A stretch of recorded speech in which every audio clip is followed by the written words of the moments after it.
Welcome back to the Jiu-Jitsu Oracle, where with a lull in the elite grapplers facing off against each other, we're going back to our ADCC GOAT list, and those watching on YouTube will see the tier list as it stands, where we have some grapplers in the B, C, and D categories. I'm Ross. I'm joined by Calum. Calum, can you reacquaint everyone with the categories before we start adding some more grapplers in? Yeah, so our final video on this series will be discussing who we actually think is the GOAT, and that's when we're going to talk about the S tier and A tier category. So S tier is who we think is the GOAT. It might be one person, might be two, but that's kind of our definitive GOAT or GOAT answer. A means you're definitely in the GOAT discussion for ADCC. B means you're in the strong champion division, so guys that have won ADCC multiple times, so two or more, but aren't quite in the GOAT discussion.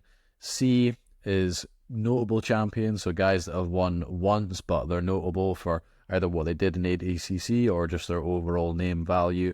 And then D is guys that haven't won but are legends in ADCC, so they're maybe multiple time silver, bronze medalists. They've maybe got some big standout moments at ADCC, which is why we're putting them in that division. And with the D category, you could be a winner of a gold medal at the ADCC and not make it into the D category. So what we've done is we've put notable champions into C, notable one-time winners. But unless they did something really interesting, exciting, beat some other greats on their way to the title, etc., just winning one isn't enough to necessarily make it onto the Oracle's tier list. And we're more interested in the guys that have done something amazing at the ADCC, making it into our D category. And that's the category we're going to focus on first in this video, and then we're going to look at filling out the C list. And then in a future video, or audio, if you're listening along, we'll go through our B category, which is quite sizable. And then, as Calum said, we'll leave S and A to the end. So, for the first grappler in this edition of the tier list, why don't we go to a huge name in the sport, Keenan Cornelius. And Calum, tell us why you're dragging him into the D section. Yeah, so Keenan, we've got a couple of the guys in D tier that are two-time silver medalists. That's Craig and Nicky Rod. Keenan is also a two-time silver medalist with a bronze medal on top of that, I believe. So he started his ADCC career off in 2013, where he got bronze in the absolute, where he submitted or beat Dean Lister in the final, or the third place match of the absolute for that. 2015, he had some notable wins, Rustam Chia being one of them, but his most impressive run, I think, was in 2017, where he lost to Gordon in the final, but on his way to that, he did manage to submit Kynan and beat Craig Jones. So it was a massive name at the time. Guys getting into grappling now might not be as familiar, but he was definitely up there with like Craig Jones and Gordon for being the biggest names in the sport back in the day, and he's got some good wins at ADCC to show for it. Beating Kynan and Craig and then getting Gordon in the final, that's a heck of a run. Yeah. So, Keenan, one of the big names in the sport, he's in D. Now, why don't we add in next a guy who has absolutely made his name off the back of what he achieved in the ADCC, perhaps more than anyone off the back of one single win in the ADCC. But it absolutely launched his career, and he's still a huge name in the sport. So let's add in Eddie Bravo. And why are we adding Eddie to D, Calum? Yeah, so you're talking about the 2003 ADCC, where he strung together a couple wins. One of them is Gustavo Dantas, who someone I don't really recognise, but the big name value that he did manage to beat was Royler Gracie, who is a multiple-time champion. And back in the early 2000s, beating a Gracie in general was a massive achievement. So off the back of that, obviously had a lot of success running his gym chain in 10th Planet, and he's obviously got a massive name value being a friend of Eddie Bravo and just being a friend of Joe Rogan and just being in the jiu-jitsu scene quite a lot. So for that reason, he's definitely a notable ADCC competitor, even though he didn't really win all too much. No. One of the absolute still highlight reel moments of the whole history of ADCC, Eddie beating Hoyler by submission. Next, someone more recent, someone who people will have seen in action very recently, Tai Rutolo. He has a bronze to his name from 2002, where he had a fantastic run in the Absolute, beating Pedro Mourinho and Felipe Pena. Calum, I thought I'd say that because you always forget Mourinho's first name, so I thought I'd get that in for you. But do you want to add some colour as to why we're putting Tai in? Yeah, so even before that, at ADCC 2019, I believe, he was either the youngest competitor ever. It was either him or Nicky Ryan, but definitely the youngest to go as far as he did. So he managed to get 4th place after losing the 3rd place match to Paulo Miao, where he used a brutal knee bar that he would have submitted pretty much anyone else in the world not named Miao. If you've not seen that before, just look up the photo of that. Paulo's knees totally hyperextended the opposite way, so that alone, doing that at that age, is very impressive. Unfortunately, lost first round in his next ADCC to his teammate Josh Hinger in his weight class, but then put on a great performance for a very small 88 kilo competitor in the Absolute, where he beat Pedro and he beat Felipe Pena, and he had, in my opinion, the match of the event against Nicolas Merigali, where he closely lost a referee's decision. Yeah. Now, you mentioned Paulo Miao. Yeah. We're adding him into D tier as well. Yeah. In part because of that victory over Tai Rutolo in 2019, where he also managed to beat Nicky Ryan on his way to a bronze medal. And I believe he also has a bronze medal from 2017 as well. Yeah, so we put the Miaos in together. Zhao had a run in 2013 when he strung a couple of matches together before losing to Rafa Mendes, and then Paulo took over the ADCC mantle in 2017 and 2019, as you just said. So these guys have got some legendary moments, especially one with Tai and just being in any leg lock in general. I feel like they really influenced jiu-jitsu in general and the kind of thought process around leg locks, that you could just eat a lot of leg locks, and I think that was very specific to the Miaos and what they're willing to put their body through. I think after they retired and some of the modifications to the leg lock game changed, I think a lot of the ideas around what you could tap people with changed a lot. I think people thought you could just eat a lot of straight ankle locks and things like that and toe holds and be fine, but of course that's not the case. Those guys are in pretty bad shape today, but credit to them for toughing those things out. But yeah, really good runs in ADCC and very memorable moments. Okay, let's keep the theme of leg lockers going and guys who've been in the game as the leg lock style has changed. Gary Tonin, yeah, 3rd place in 2019. Yeah, he has been competing at ADCC for a while. Some of his most recent ones, like the last 2 ADCCs he competed in, he was put out in the first round. However, he put together some decent runs before that. He's faced a load of big names like Kron Gracie, GT Torres, Wagner Hocha.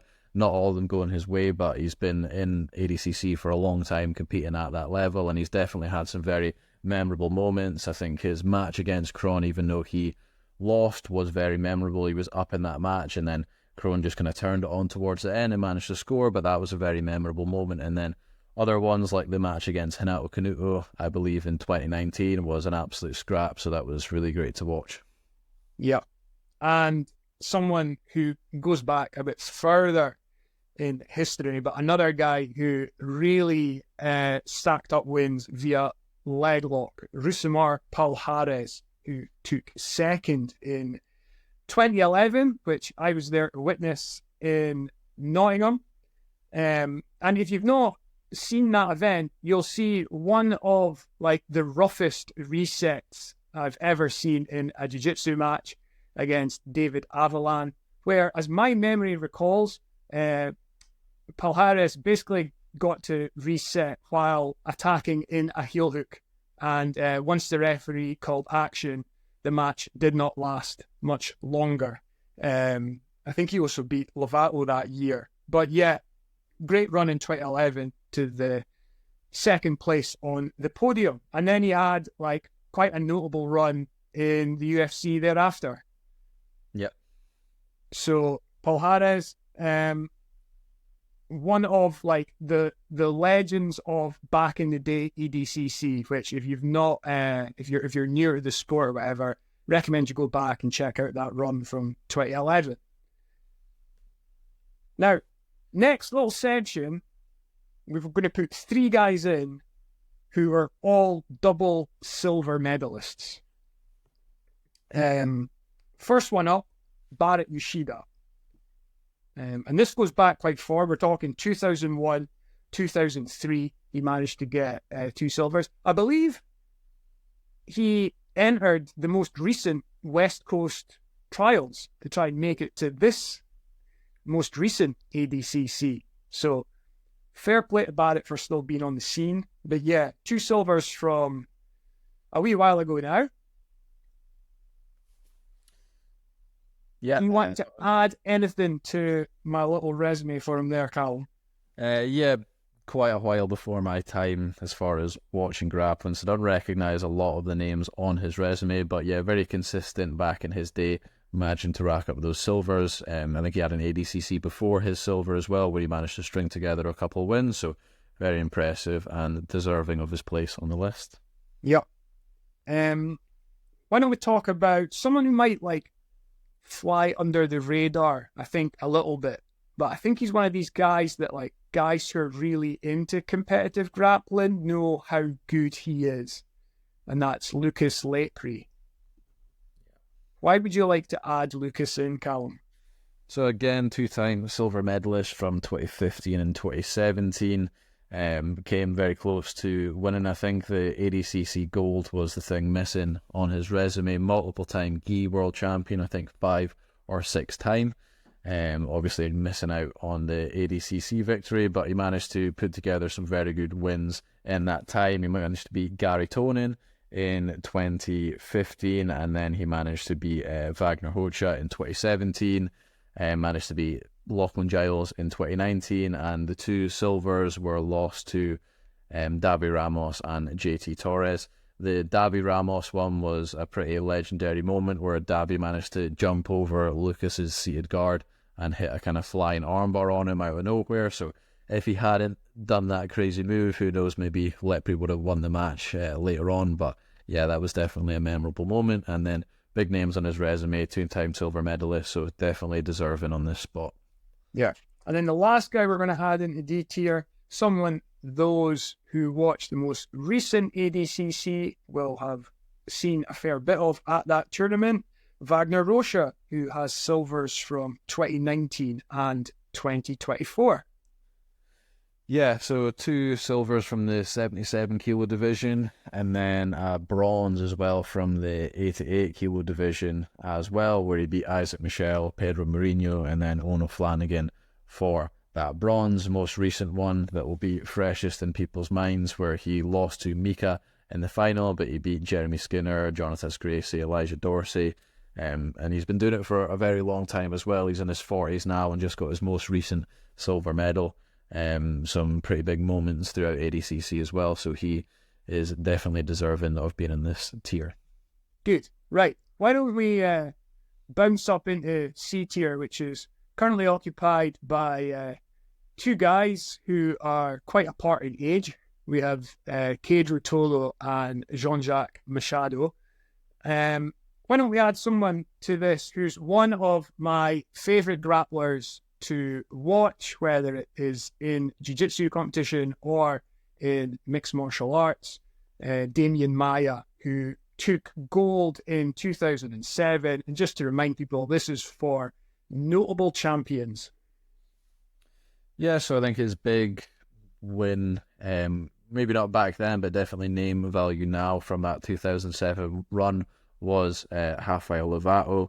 I would say if it wasn't for his name value in the UFC, maybe he wouldn't have made it onto the notable champions, but of course he's one of the biggest legends in jiu-jitsu for being one of the best, if not the best, representations of jiu-jitsu that we've seen in high-level MMA. I think 99% of people watching this will know him from the UFC and his performances in MMA, but he had the jiu-jitsu background to back it up with that gold medal at ADCC. Yeah. Talking about someone else who transitioned into MMA after great success in grappling, gi and no gi, Jacare, 2005 champion, and I believe not only did he win his weight class that year, but he made it to the absolute final where he lost to Roger Gracie. Yeah. So close to being a double champ and having an absolutely legendary performance, but still like a great showing from Jacare in 2005. Yeah, speaking of Damien as well, he beat Damien for his final match in his 88 kilo division, and then in the semi-finals he also submitted Marcelo Garcia as well before losing to Hodger, so some big name value in that run as well. And then obviously he's got a massive name value from his time competing in the UFC and MMA as well. Yeah. Talking about someone else who beat Marcelo to get a title, and it's still one that, like, you know, happy for Robert Drysdale to have got that achievement, but still a little bit sad that Marcelo wasn't able to pull off what probably would have been the greatest double gold in history, given the weight category that he competed in. But as it was, he got Dorsch choked by Robert Drysdale in the 2007 final, and Drysdale's an absolute champ. Calum, what do you think about that match and Drysdale's performance in that tournament? I know you'll be a little bit sad that Marcelo didn't win it as well. Yeah, I mean, he's obviously going to be high up in this tier list when we do bring his name out, but that maybe would have solidified his place even more. But nonetheless, very impressive run from him, and impressive from Drysdale as well to get that win in the final. I know there was some controversy in his semi-final match before Marcelo, if you want to elaborate on that. Well, all I'll say is, and I don't know the story, but I have read some stories in the past about the semi-final where Drysdale faced off against Andre Galvao. So all I'll say is, if you're not aware of that match, if you search for it, you'll be able to read some stuff about it and some theories that some people have. I guess only two guys know as to what happened in the match. But yeah, I don't want to just like throw around like allegations or stuff that like I don't have any real knowledge of. But it is part of like ADCC lore, that semi-final between Drysdale and Galvao, and then the final between Drysdale and Marcelo. So very, very interesting end to that 2007 tournament if you want to go and study it. Right. Let's go more recent.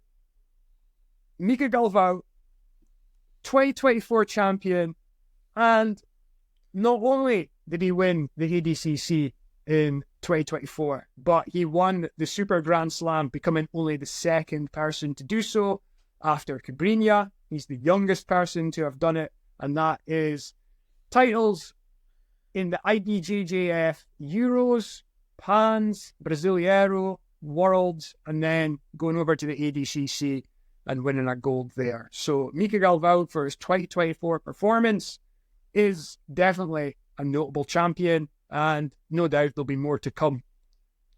Yeah, only 21 years old, already has an ADCC gold and a silver medalist. So back in 2022, he managed to beat Oliver Taza, Renato Canuto, and Dante Leon before losing in the final to Cade. And then this ADCC, he was able to beat Luis Paulo, Oliver Taza again, PJ Barch, and then submitting Wagner Hocha for his gold in his weight class, and then he entered the Absolute where he submitted Elder Cruz and then got submitted by Danny Leon. So very impressive resume so far in his ADCC career. I'm sure he's got plenty of room to climb up this tier list as his career goes on, but being in the spot he's in already at that age is very impressive, and he's one of the biggest names in the sport already, so definitely deserves a place on the notable champions tier list. Yeah. Here's a guy that, for those that are more recent, like, you should definitely go back and watch his jiu-jitsu, his style of jiu-jitsu.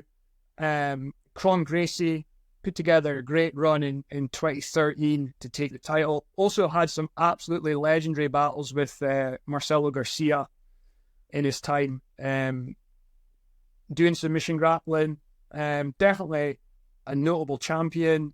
What do you remember of his, well, what have you read about his 2013 success, Calum? Yeah, like I mentioned earlier with the match with Gary Tonin, I think that's one of my most memorable all-time ADCC matches that I've went back and watched. Obviously, didn't watch it at the time. It was a bit before my time, but I remember Gary being up a little bit early in the match. I think Crone had an armbar on him, Gary with his usual armbar defense, and managed to get up on points. And then I think Hickson was shouting in Crone's corner that he needed to do something, and he did. Strung together some nice sequences at the end to get up on points and get the back and submit Gary Tonin. So that was a pretty epic moment.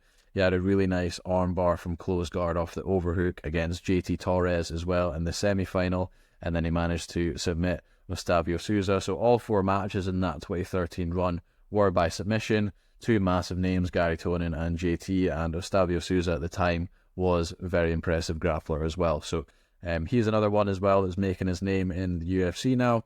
Already had a big name in jiu-jitsu, being the son of Hickson and the kind of accolades that he put together. So he's definitely a notable ADCC champion. Yeah.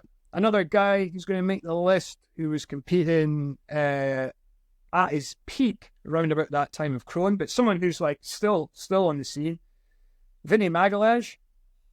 Does he have 2 bronze medals, Calum? Let me see. I think so, yeah. Okay.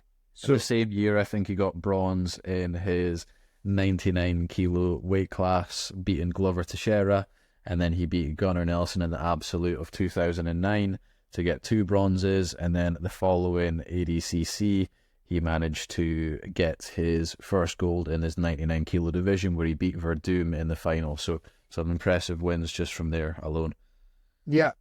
I think he's also in the ADCC had a win over D. Lister before as well, which certainly adds weight to his resume, because guys like Lister and Verdum are, big names in the ADCC context. So, yeah, Vinny, definitely a notable champion, and adding to his gold, a couple of bronzes as well. Let's talk about an absolute powerhouse of a grappler. One of the best top games we've ever seen in the ADCC. Adolfo Vieira, who took the title in 2015. I think he had a couple of notable wins over Janji and Pena as well in that year. What do you think about Rodolfo, Calum? Yeah, just going back and watching his videos, he was very, very dominant that year in his weight class. That was some of the last competitive jiu-jitsu matches we've seen of him. We've seen him come back and take a match here or there, but that was really him in his prime. And then I think he signed a deal on the day for an MMA contract in a certain organization, then obviously went on to be in the UFC. So that was the last we saw of his prime competitive jiu-jitsu days. But that was a really great run, like you say, Janji Ribeiro and Felipe Pena. And then a couple big wins in the Absolute as well, where he beat Lovato and Benson Henderson, who is another MMA fighter as well. So that was a really great run from him that year. Yeah. And then part of the joy of doing this is going back and looking at grapplers and studying their records and seeing where they stack up against each other. And the last guy we're going to add to C tier, I was impressed with just how much he has achieved across the years. It was way more than I'd remembered when I actually saw it. written down. And that's Cyborg, who we saw compete most recently at the ADCC. Who we saw compete at the most recent ADCC. His title came in 2013. He has one title to his name, one gold. He beat Keenan, and rather impressively, and I need to go back and watch this match again, he beat Buchecha in the final by a rather handsome score. So I need to go back and see how he managed to rack up such a high score against Buchecha. One of the greats of the sport. We'll see where he comes on our tier list. But yeah, along the way, I believe Cyborg's also got 2 silver medals and 4 bronze medals. So that's some resume from the man. Yeah, I think the longevity for him speaks out the most as well. It might be the most impressive longevity on this whole list. So back in 2009, he got his first silver medal where he beat Tom DeBlas and Jeff Monson before losing in the final to Fabricio Verdum. So that was his first ADCC run where he got silver, had that belt over performance in 2013 where he beat Gary Tonin, Keenan and Buchecha, and then all the way up until the most recent one in 2024 where he got silver and bronze. So all the way back to 2009, which is about 15 years ago now. He got his first silver, and then 15 years later he's getting silver and bronze. So super impressive longevity from Cyborg. Yeah, and then at the most recent ADCC as well, he had a really impressive victory over Giancarlo Bedone. Yeah, who was who's at the elite end of the sport, double gold. 2 gold in successive ADCCs in the same weight class. So to be able to beat someone like him says a lot. So yeah, Cyborg, definitely a notable champion and someone whose resume on inspection was far deeper than I'd initially realized. So that is our C and D categories filled out. And in the next Jiu-Jitsu Oracle, we're going to dive into the B category and add quite a lot of names to that list. So give us your thoughts on how C and D stack up. Did we miss out any champions who you think are notable and they should go into the C category? And in the D category, did we miss out anyone who has had great moments in the ADCC that are definitely worthy of inclusion because they add to the legend of the tournament, as it were? So you let us know about that. And then once B's done, we'll get into ANS and reveal who we think are at the absolute top of the tier list. But for now, that's C and D. Let us know your thoughts. Like, subscribe, etc. We'll see you again in the near future for the B category of the Jiu-Jitsu Oracle's ADCC tier list.